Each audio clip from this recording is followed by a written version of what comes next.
Während wir uns reinmachen hier, möchten wir was mitteilen von Feldmal, vielleicht ein Bibeltext noch hier lest, noch her, nur denken von Flucht, nem Sehen, oder am Sehen leben, an Belastung, Freiheit finden. Ich habe da wohl Mitteilungen oder Fragen.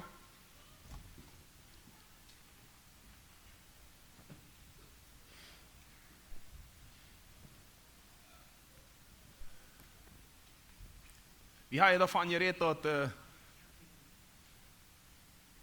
Fehlt er so? Ah, okay. Nou, hier staat.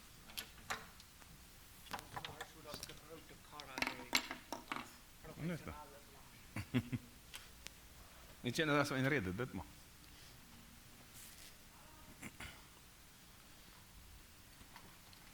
Ah, daar zijn ze al. Hay mucho. Tenía contraseña.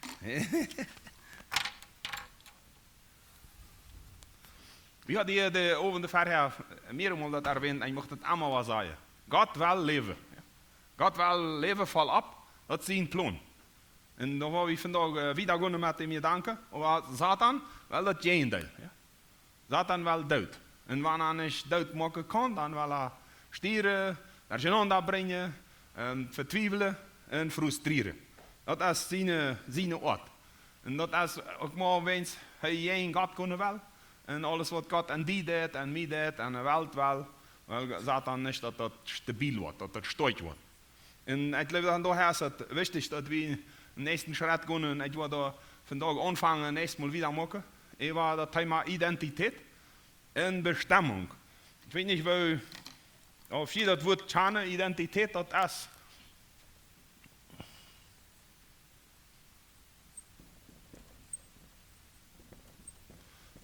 Das bedeutet, wer sie euch?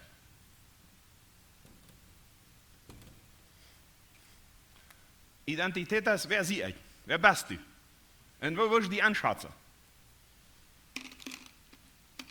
Dann kommt das andere Wort Bestimmung.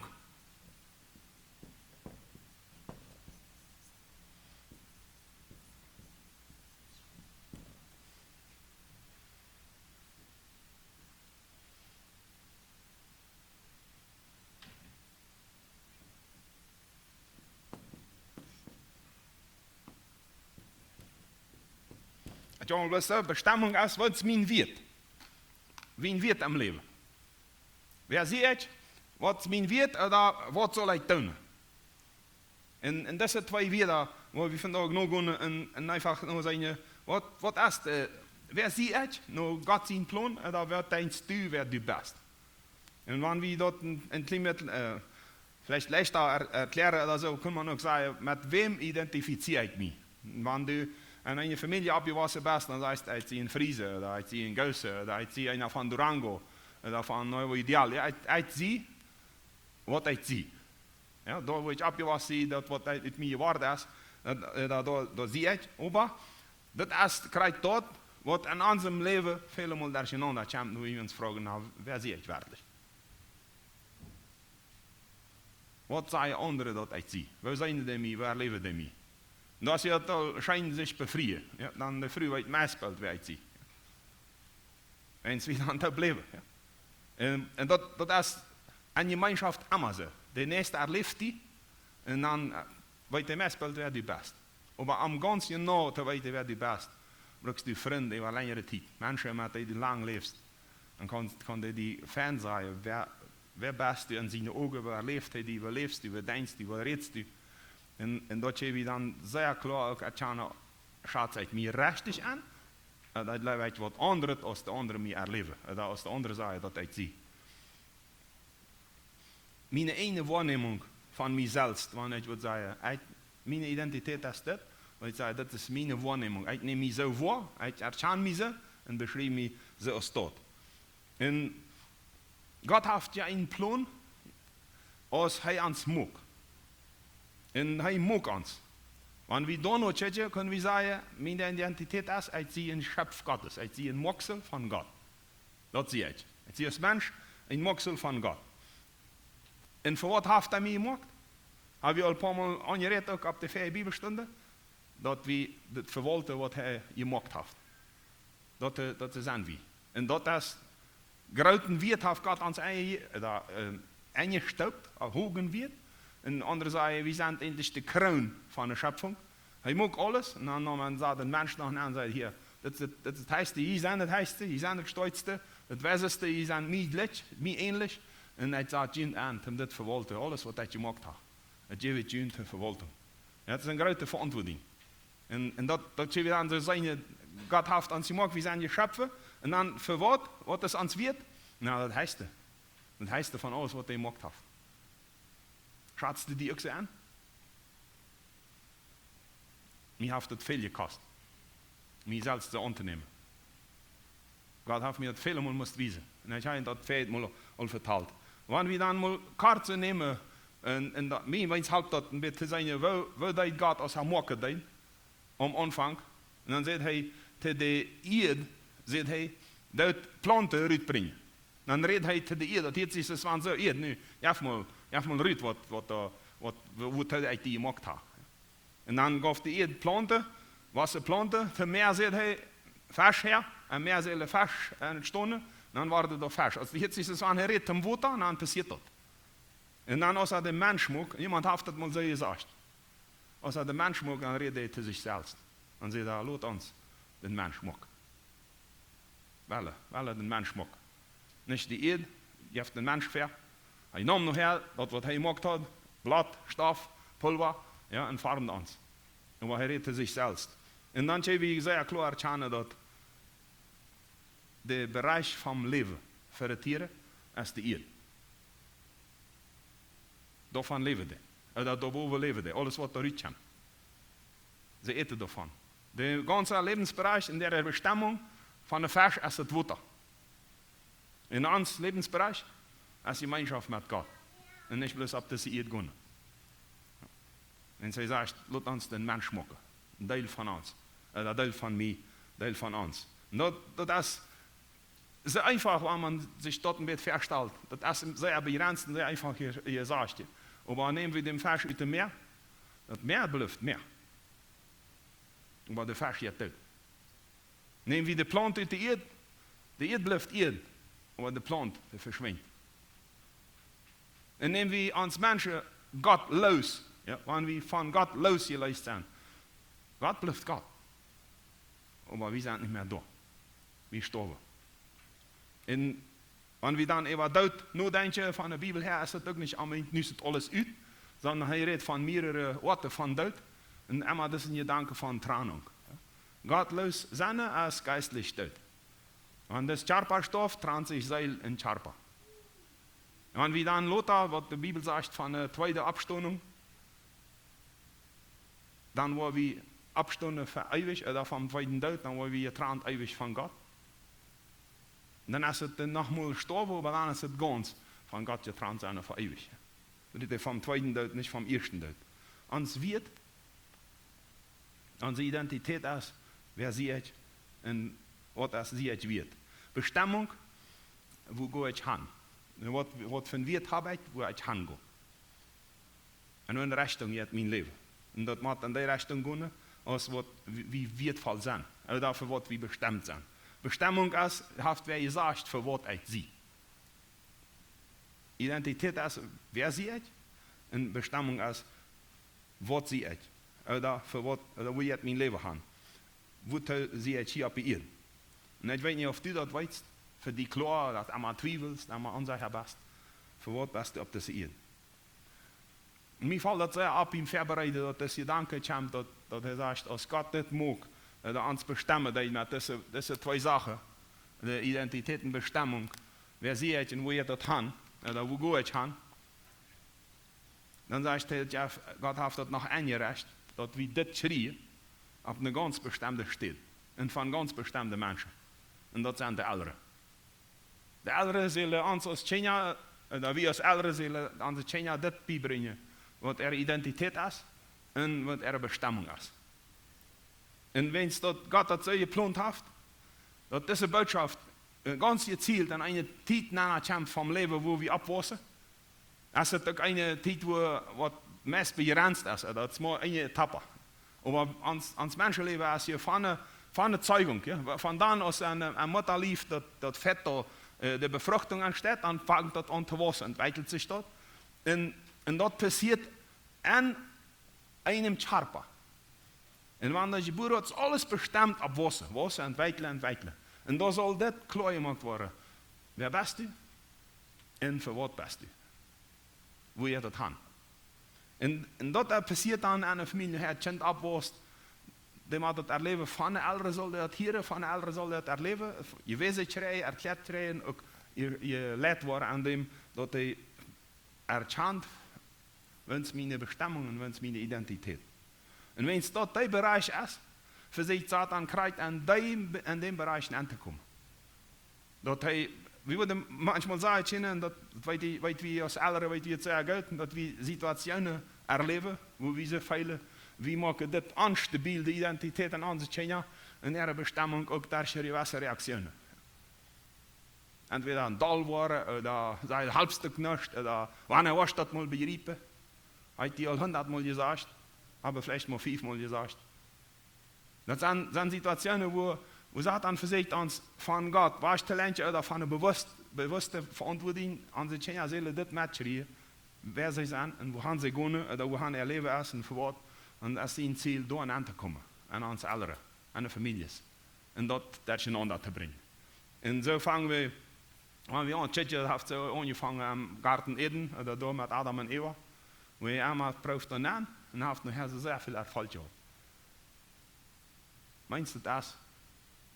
So wertvoll, Gott zu horchen, die konzentrieren auf, wer du bist, für was du bestimmt bist. Und Eva legt sich darauf an, und traf Entscheidungen. Und das braucht Folge. Gott hat uns geschaffen mit einem klaren Ziel.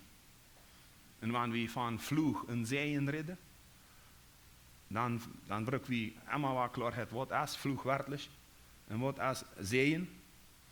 Und wenn wir dann schauen an die Geschichte von unserer Menschheit, dann ist das nicht immer, dass das eine Last ist, die eben über die ganze Familie oder für Generationen rannt, sondern das sind Fälle von gewissen Entscheidungen.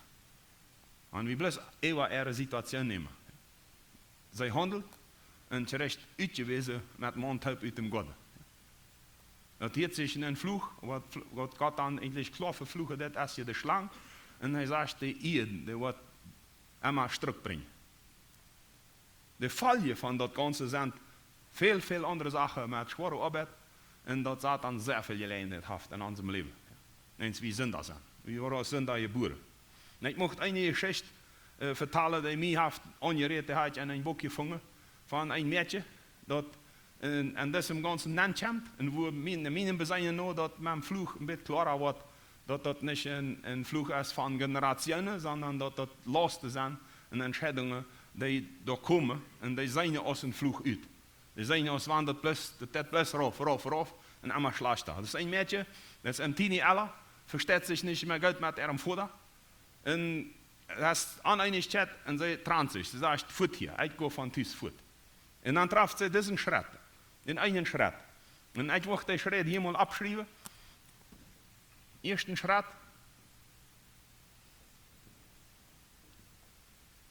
Wasch können. Ich gehe wasch. Man sagt endlich, sie jetzt in dem Schutz runter, wo das passieren soll. Dass sie klare Identität hat, wer sie ist und wo jetzt mein Leben haben. Und sie entscheidet sich, für zu gehen. Runter aus dem Schutz, von was Gott für ihr gedacht hat. Den zweiten Schritt, den sie macht, sie lädt sich auf eine Beziehung an mit einem Jungen. Wenn sie sieht, nur Anerkennung und nur Liebe.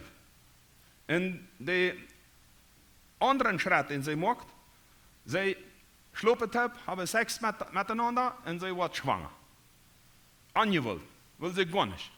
Und das ist der zweite Schritt.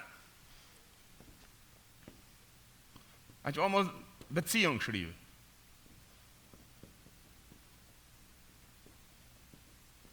Der Schritt ist, sie wird schwanger. Weiß nicht, erst schwanger das wird? Ja? Das ist, was sie erlebt.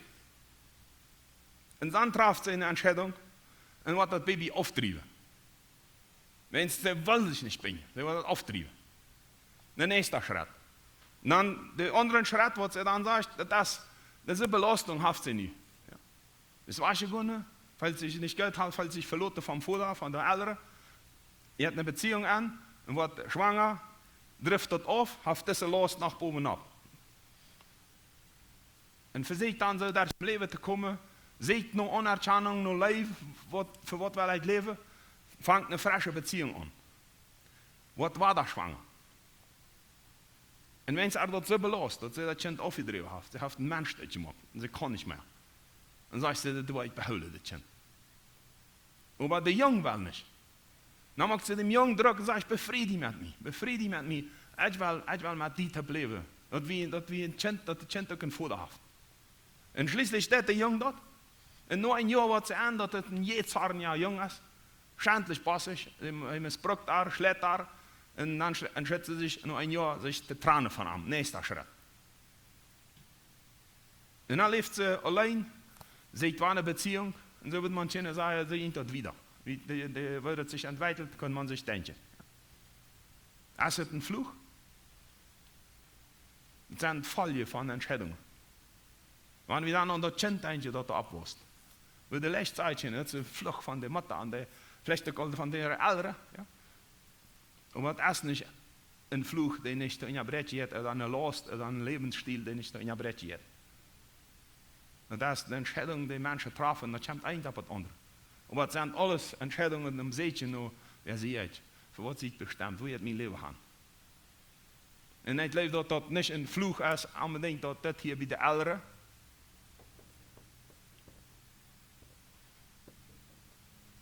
Fehler macht, aber es sind Fehler, wo wir als Eltern nicht einmal abpassen, was wir tun. Und die Verletzungen an den Kinder, die gehen vielmal wieder an die treffen die Entscheidung vor, oder Jan. Vielleicht finden sie dann so eine Schritte auch in anderen Bereichen vom Leben. Und das ist eine Herausforderung für uns Menschen. Und dann das eine Last, der uns begleitet, habe ich nicht aufgelassen. Und der nächste, und wir gehen wieder. Und versucht das noch Geld zu machen, aber das ist nicht leicht. Und ich möchte das mal nennen mit, sie haben geprüft, die Troubles, schwind zu lesen. Und eine schwinde Lesung ist vielmal eine Falle von langer Zeit. Das wenn Probleme, Schwierigkeiten, Belastungen, falsche Entscheidungen oder Sünde in unserem Leben schwind zu klären, das ist nicht immer die Lesung, das ist meist niemals die Lesung, sondern Sachen ganz klar zu machen, aufdaten, waschen von dort ans frei machen und dann war da ab dort uitrechten, wo wir gemacht sind, nämlich Beziehung zu Gott. Gemeinschaft mit Gott. Das ist unsere Bestimmung. Das hat uns gemacht. Und dann, wie war, verwolten. Dann erkennen wir, wer wir sind, Kind Gottes. Wie hat mein Leben haben? Nicht Gott. Aber solange es Gott mir das Leben schenkt. Und ich finde einen Sinn. Und ich finde einen Wert in meinem Leben.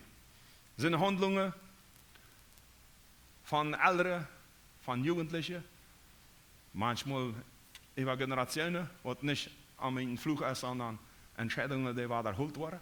Mochte ich am total erklären, krijgt Fluch und Sehen. Ich war feier wieder noch denken, die mir halb hat zu verstehen, nämlich Sünd, und Übertretungen, Ungerechtigkeit und Gräuel. Und die finden wir in der Bibel. Sünd, Übertretungen, Ungerechtigkeit und Gräuel. Ich möchte mal mit Sünd anfangen.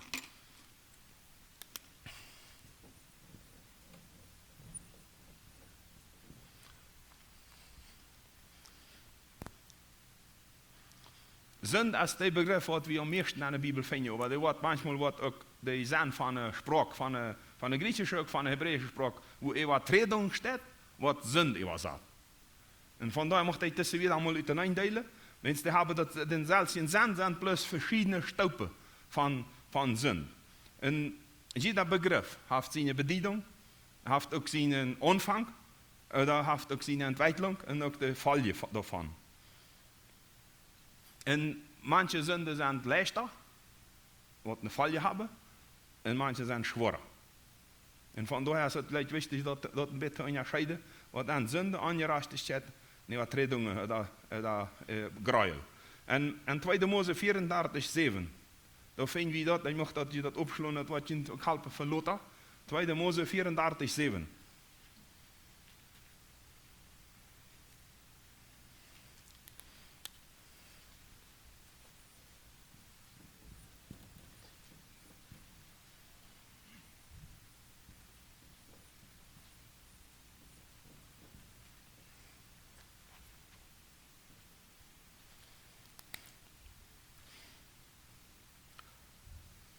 Tweede Mose 34, 7.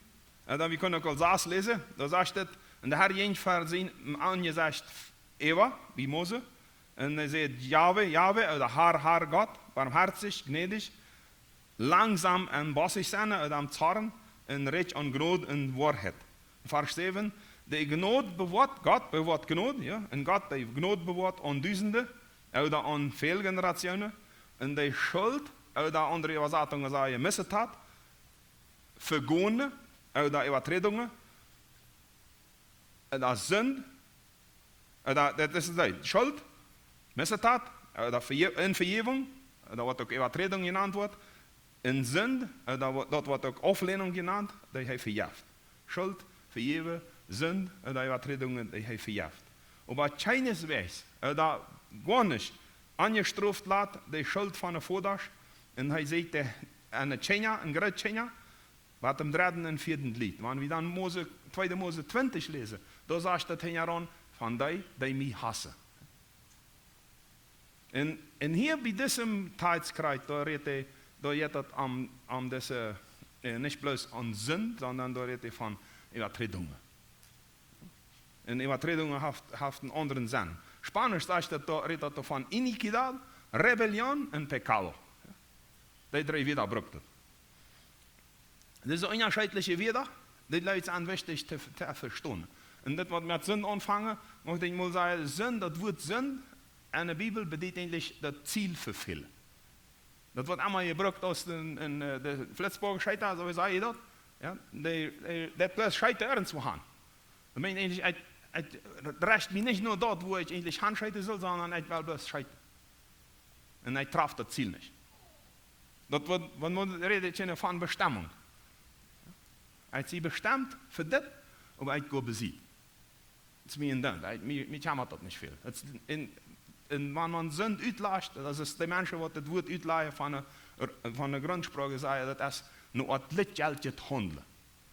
Es ist nicht ernst nehmen für das, was ich geschaffen habe. Ich komme mit das Lichtgeld an, wer ich sie und für was ich geschaffen habe. Eine Übersetzung sieht, eine Erklärung sieht, das ist ein Aufdrehen, das ist ein Versagen, das ist ein Verfehlen von meinem Ziel.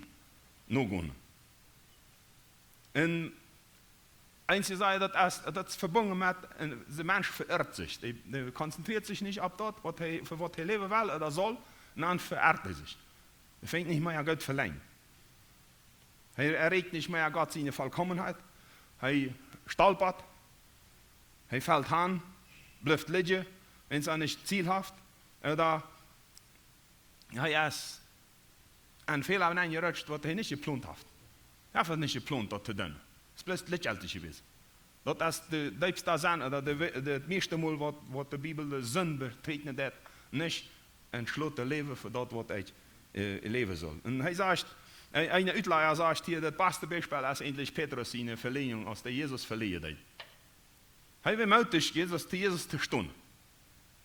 Aber seine Sünde, wie, dass er in Druck kommt und dann Entscheidungen traf, wenn er keinen Utweis sagt.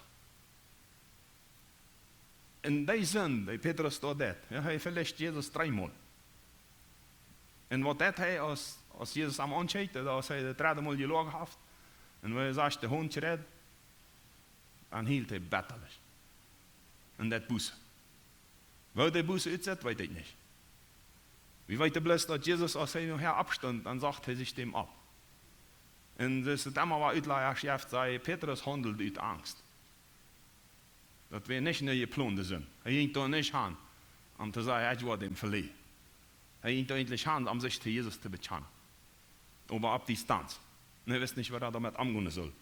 Das ist eine Situation, die ich glaube, die halbt uns zu verstehen, mir, wenn es halbt zu verstehen, dass das einfach ein Versagen von uns Menschen ist, die wie Gott leben. Aber in einem entscheidenden Moment eine Entscheidung treffen, die nicht gesund ist. Und da ist Vergebung. Wir geben noch, oder wir lassen noch, oder wir konzentrieren uns nicht mehr auf das, für was wir gemacht sind. Wir schreien Barmherzigkeit, wenn wir die Sünde bekennen und uns dort erstellen. Das nächste Wort ist Übertretung.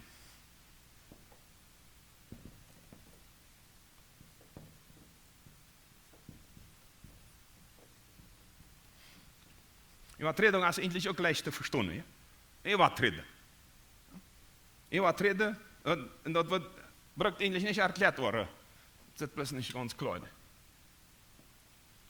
Übertreten. Und mein bestes Beispiel für mein Leben an Gehorsam Gott gegenüber ist einmal das gewesen, dass wenn wir Christen, ich habe teilweise in meinem Leben lang getan, was wo kann ich können? Was wo wird Gott mich noch nicht strafen? Und dann hat das in meinem eigenen Leben gesagt, ich ging auf die Grenze. Und einmal probieren, und das hat bei so vielen Leben hier. Und solange du schätzt, wie darf ich, dass Gott mich nicht strafen wird, schätzt du nicht auf Gott, du schätzt nicht auf den Sinn vom Leben, du schätzt bloß, was darf ich noch und was darf ich nicht. Was werden die Menschen sagen, oder was lassen die Gemeinde noch tun, oder was wird Gott sagen. Und eigentlich hast du das übertreten. Wenn es die Anstellung ist, ich würde eigentlich wel übertreten, aber ich weiß nicht, was mir dann passiert. Mir interessiert Gott nicht, mir interessiert die Gemeinde auch nicht, aber ich würde wenigstens wel einen guten Namen holen. Und das, wenn eine Übertretung ist, eine bewusste Entscheidung, ich kann die Grenze und ich gehe über. Ich will nicht das respektieren, wie die Grenzen sind. Das ist nicht mehr irgendwo handschreiten und sagen, vielleicht traftet, ich habe kein großes Ziel. Nein, nu weiß ich ganz genau, was ich tun soll. Ich mag eine Übertretung. Ich treffe eine bewusste Entscheidung. Und für mich ist das ein von den Beispielen Saul. Der Chinese Saul, das war der erste Chinese an Israel, wo Gott ihm Einsatz hat. Und der traf bei einer Entscheidung fair und zurecht. Bewusst eine Entscheidung, er wird nicht Gott gehorchen. Und das sind eigentlich mehrere. Aber ein Beispiel, was das am besten treffen, das ist, er soll die Amalekiter bekämpfen und die ganz vernichten.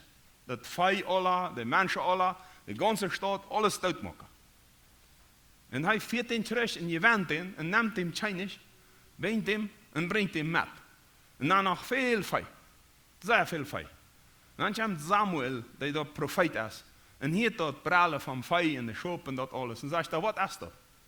Und Saul versucht sich rüberreden und sagt da, wir haben das mitgebracht, am dienen Gott zu opfern. Das sind die beste Rinder, der beste Schop, habe ich gesagt, am dienen Gott zu opfern. Und er versucht sich dort zu verteidigen. Und er hat gedacht, was Fremdes zu tun. Aber er hat nicht ausgeführt, was er ausführen soll.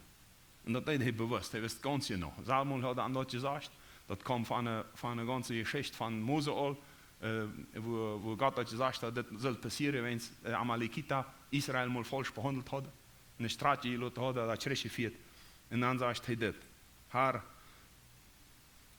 Da sagt Samuel zu dem, weißt du was, bleibst du dem Herr gefällt das alle Opfer bringen, als am Gehorchen? Das ist ein klares Beispiel von Übertretung. Und wo Saul das dann erfahren hat, in der Situation, was er aufgesagt. Samuel hat ihm das sagen und sagt, die scheint nicht als die Nummer, oder die Position, wenn es die nicht gehorcht ist. Und dann kommt das nächste Beispiel als Ungerechtigkeit.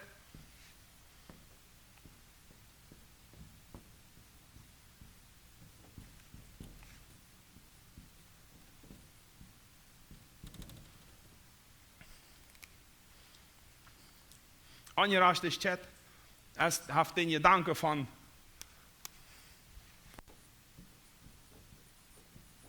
verdrehen.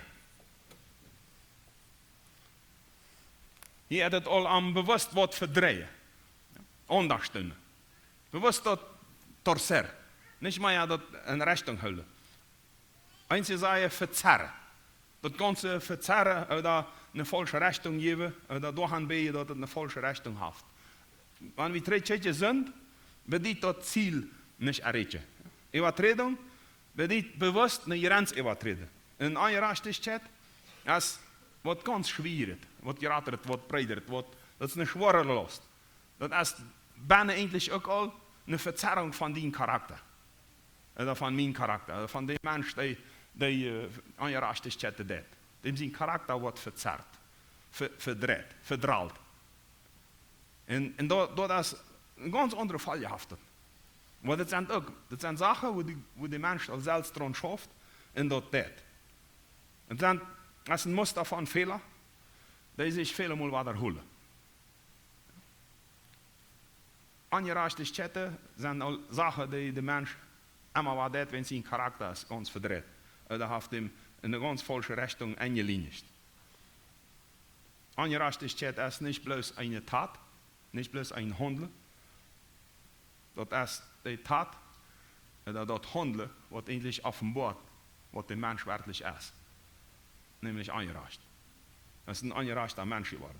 Und das beste Beispiel, was wir da finden, wenn es was erkennen, was lebt, was an jemand ist, einmal bekannt ist, als David. David ist König. Er war gesagt, von ihm war gesagt, hat Gott selbst gesagt, ein Mann um Hort von Gott. Aber eines Tages sitzt er in der Frühbode, auf Noberschaft oder von seinem Palast, und er holt sich die. Und schlaft mit die. Und dann, als er antwortet, dass er schwanger ist, dann ruft er den Mann und sagt, komm mit dem zurecht, der ist ihm zurecht, komm mit dem zurecht, bleib 3 Tage thuis, schlapp in die Früh, und dann treibt es ihm zurecht. Das klappt nicht, der Mann sagt, nicht, und das nicht, meine Soldaten dort. Leute kämpfen und dann Gefahr und alles, das sind nicht. Und ich will mein Leben hier hinein. Dann schlaft er bitte im Palast. David prüft ihm nach der Beseipe, er hat dem Alkohol und alles funktioniert nicht. Und dann schreibt er einen Brief mit dem Mann und sagt, go war ihm zurück. Und da bin steht, dem Fürsten vom Heerführer da, dem General sagt, dort an der Stadt dich non-tratje, nehmt diesen Uriah auch mit, diesen Mann. Und wenn ihr ganz an der Stadt spielt, dann treibt ihr das dich drei, damit er dort gemacht wird. Und das passiert. Und dann kriegt er auch den Nachricht, der General, der sagt nach dem, der den Nachricht schreibt, sagt nach dem, wann der David das äußert, dass da ein Schauf Soldaten dort gegangen sind von diesem, dann sei dem Uriah auch dort, dann wird er sich beruhigen. Und so dann ist das. So, da sind noch mehr Menschen angekommen, das stimmt. Bloß wenn David das bedacht will. Dann kommt er, und dann lebt er mit das. Das erste, was war noch das, das Kind wird geboren. Und dann kommt der Prophet, was an der Zeit ist. Und sagt David, da wäre ein Mann, der hat viel Schub. Und er ist Jast. Und will nicht seine Schub schlachten in der Nobasch. Und der Mann, der hat nur einen Schub. Und das hat er mit seinen Tschenja abgetragen. Das wäre ein Schub mit Malo. Ja, der Tschenja lebte dort. Er nahm dort Schub, den Wasch, und schlag dort für ihn fast. Und David war sehr doll. Und sagt, der Mensch hat das gemacht, so das man nicht. Dann sagt der Prophet, du bist der Mann. Du hast es getan.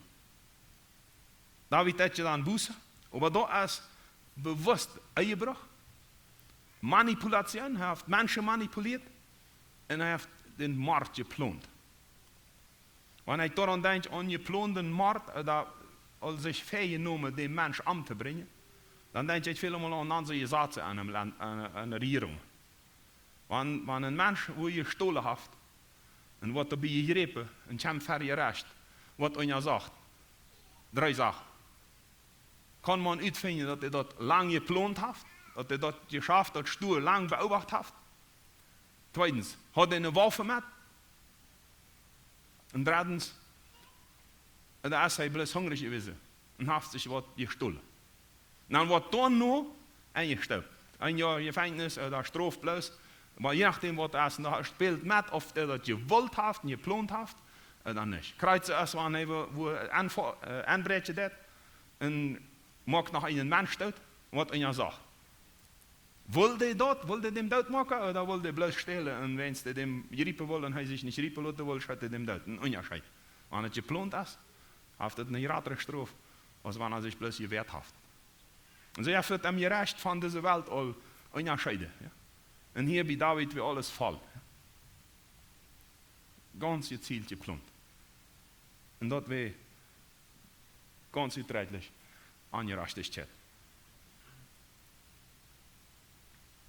Angerachtheit bringt sehr, sehr viel Schuld. David aber sagt, ich habe der in dem Herrn gesündigt. Und dann bekannte hij. En deed boese. En zoveel als wie die 6 Chane, ik weet niet of jeder Chane de jong stoft. Maar God verjeft aan. En wat mij daar maar beweegt, heeft mij im leven al veel geholpen. Als Nathan, de profeet David, dat zei, dat hij de man was. En David dan toeprook. En zij hield, in de profeet Ruud. En buiten op hem af, kreeg hij van God al de noorrecht. En zei, God terug. En zei David, hij heeft hem verjeft. Ze schwimmen verjeft God. Maar wanneer we die 6 nog bij David, die vallen, die zijn bloß mooi graag. Dat kind stort. Nog hij zijn ganze familie, wat je nog meer eingebracht, oder vergewaltigung, einer von seinen Sehens vergewaltigt eine Tochter. Und sie sehen, weil ihm noch herstürzen. Und Gott sagt auch an dieser Zeit zu David, das schwert wird von deinem Haus niemals mehr sich waschen. Das sind die Fälle. Es ist Fluch, es ist Strafe, und das Fälle. Wo hat der Fluch abgehört? David hat Buße. An sein Leben passiert das niemals mehr. Und ein Beispiel ist, gerade von seinen sexuellen Sünden, und das wir sexuelle Sünden, Mord, Hintergründe manipulieren, seine Macht brücken, was er hat. Als meiner Meinung nach ein Zeugnis von David sein Leben, als er alt war. Und er früher immer. Dann sagt man, ein von den feinsten Mädchen, die bei ihm schluppen deed, und da steht eine, und er hat mit das Mädchen nichts. Für mich ist das ein Teken, ich habe mich lange gefragt, warum steht das da? Aber mir meinen, weil Gott bezeugt, dass wenn ein Mann in der Früh Buße tut und sich rein macht, der kann ganz rein leben, auch wenn er schwach wird am Allah. Da ist Reinigung, da ist Befreiung, da ist ganze Vergebung und ganze Reinigung von Gott uit. Wir beten um Vergebung für Sünde, für Übertretung und für Ungerechtigkeit und Gott vergibt. Tjena, die de ongerechtigheid van haar ouderen miterleven, neigen veel dat verhuilen, dat master not te doen. En dat is wat de Bijbel redt van vloeg. Het leeft dat bij deze ongerechtigheid, David zijn ongerechtigheid, eentje van zijn families bestemd gedacht had, een paar dagen op. Dat will nicht ein automatischer Fluch auf seine Kinder. Aber sein Beispiel weiß, vielleicht ist es nicht so ernst. Wenn wir ein ganz kleines Beispiel nehmen, wenn Ältere irgendwo einmal stehlen, hier kann vielleicht, weiß nicht, auf eine andere Kultur, aber in einer anderen Kultur kann wir das manchmal Frieden und mit Kinder tun. Naja, das wieder mit dem Still. Den Beispiel, was die Ältere geben, machen die Kinder noch. En dat is die Ort van vloeg wat de Bijbel redt. Krijgt ook bij 2 Mose, waar hij zegt, aan de oudere ongerechtigheid te doen. Waar de kinderen dat nu open. En ze leven dat goed niet. Dat treft die. Maar wie als oudere de kinderen een identiteit geven, wer best u. En de bestemming, hoe je het in leven gaan. Voor wat was je leven. Ze willen dat ver aanpreien, dat is het ziel. En vrouw met het leven en dat is het ziel te blijven. En dat niet nog. Wat niet lächerlich, aber das Ziel van die leven. En wat we voor ons als oudere mensen, als Jugendliche, als Jugendliche zijn, so, en je dat uitschrijft voor wat God je gemaakt heeft, dan proef dat niet te doen. En wanneer je dat Fehler maakt, dat boos. En dan war verder, ich wens je aan het ziel. Aber dat niet lächerlich leven. En wat hem hogen Allah. Weil ich ans Ammer sei, weil er nicht lächerlich leben. Nicht einfach so am Tag leben, einfach so am Jahr leben, einfach so die Ehe führen, einfach so Familie führen, einfach so Gemeindearbeit tun, und dann so andere Arbeit tun. Weil uns Ansaten für das, was wir leben, das hat Gott mir bestimmt und hier wird mir für Ansaten. Das nächste Wort ist Gräuel. Ich werde das hier mal besiegt schreiben, wenn es das ist wörtlich Gräuel.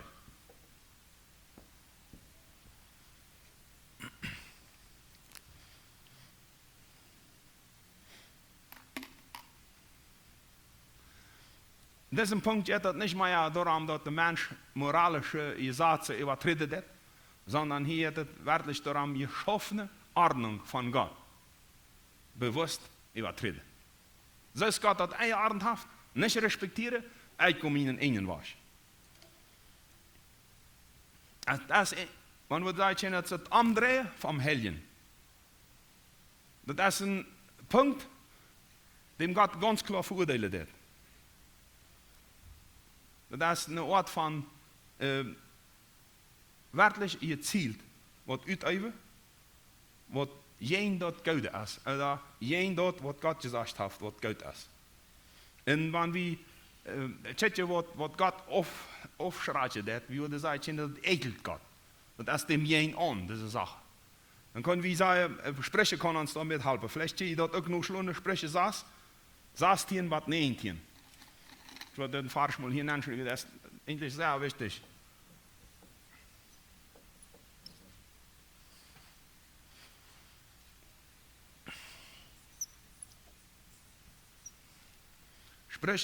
Ich spreche wieder von Salomo.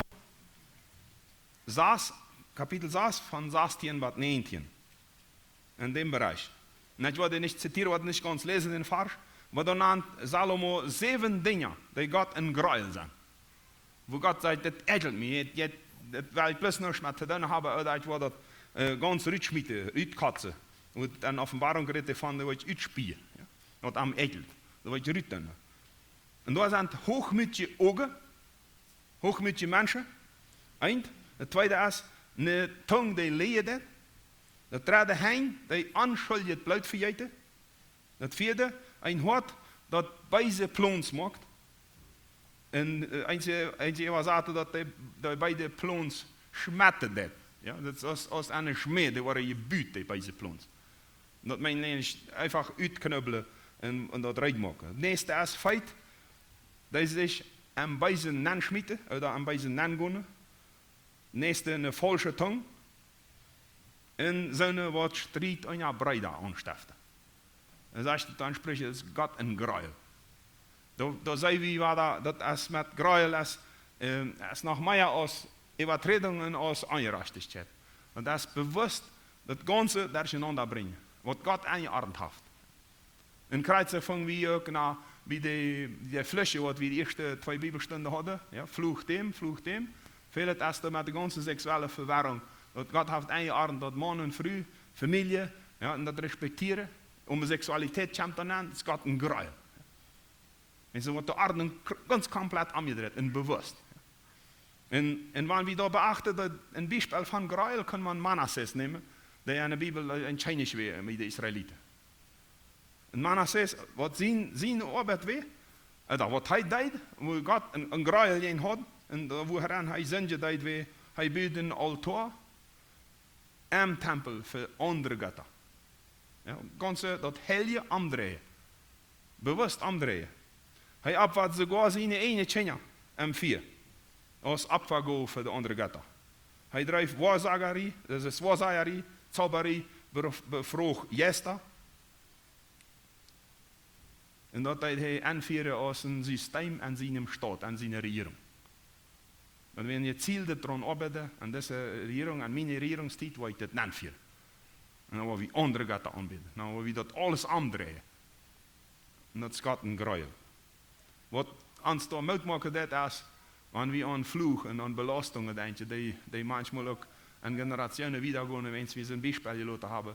Hier bei Manasse, mir fällt das schwer, das zu leben. Aber wir finden dort an 2. Könige 21, 22, dass Manasse Buße deed und Gott ihm vergab.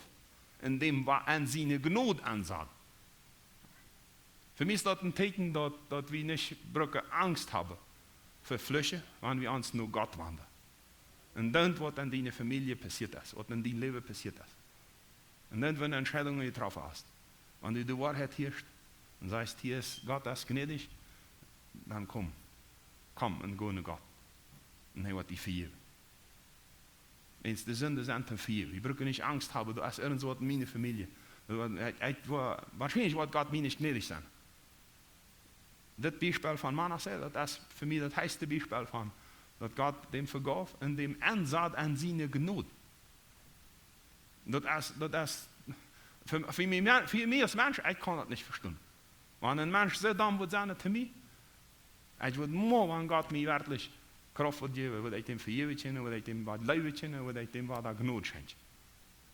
En dat is hoe ik mocht betonen vandaag en daarmee afsluiten, dat we dat metnemen. Onze identiteit. Ja, wer zijn we? God is Tjener. Maar wie ons God heeft. Voor wat zijn we bestemd? Nou, de Güter Gottes verwollt. Hoe je dat aan? En dat alles in de hemel. Ik ga door. Dat is mijn ziel. En ik word door verleven. En hoe ik stolper en hoe ik Fehler maak, speelt geen rol. God vergeeft. En ik word verwas. En ik word daar schuldig. Wenn ich weet hoe ich handle. En ich weet wie ich zie. En dan wordt mensen over mij zeggen. En dan wordt mijn Fehler en mijn Sünde en de Gesellschaft gedaan haben, wo die Menschen sagen, ah, das ist ein Lehner. En dat wordt sowieso niemals abrechtig sein.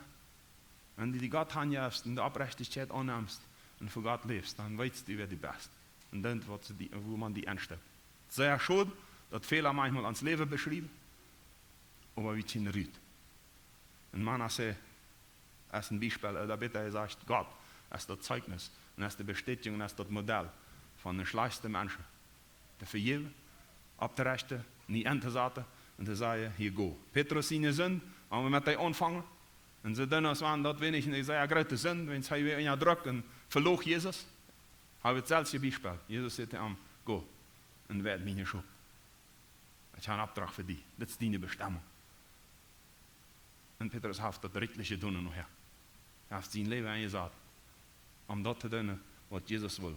Wofür er gemacht wird, um dass er wirklich stolz sein kann.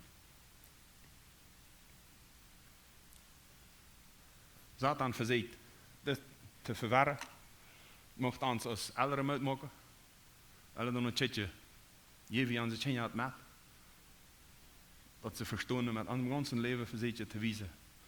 Voor wat ze geschaffen zijn, wer ze zijn. En de bestemming, hoe je dat aan. En wel damit rekenen. Satan versucht ons te breken. Dat is het Beispiel van dat meisje. Bevor da vielleicht irgendwas wat je doen, wat er twee moet. Wo sie het nicht mehr leben kann. Und traf dann so eine Entscheidung. Was schuld ist, dass sie die Entscheidung traf. Und das sind Sachen, wo Satan versucht, da zu kommen, wo wir kriegen, und das soll stabil werden. Und stabil sein. Und mag Gott uns weisen, würden wir dort an dieser Zeit leben können, mit all den Herausforderungen, mit all das, was verbreitet besieht, weil uns nur die Bibel recht. Und seht ihr, was hat Gott den Mann gemacht, was hat Gott die Frau gemacht, was das Ehe, was das Familie, was hat die Kinder. Nämlich um das wieder zu tragen, was er angefangen hat. Und mag Gott uns da richtig sehen. Ich will hier aufbrechen, noch ein Leid sehen, erst ein Leid. Dann noch eine Gelegenheit, die Fragen, also die Mitteilungen, bitte fällt in Frieden.